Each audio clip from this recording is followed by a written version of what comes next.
فراموش نکنید که کمک بکنید. این استودیو خرج دارد عزیزان من، خرج. خب پول باید بدیم که این استودیو چراغایش روشن بماند. من هر جای زندگیمو نگاه میکنم تو هستی.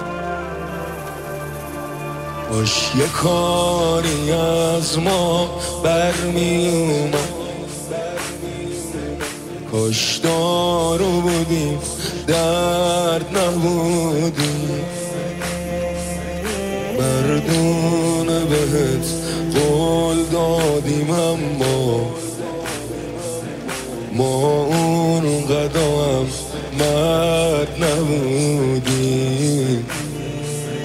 ما اون قدم مرد نبودیم.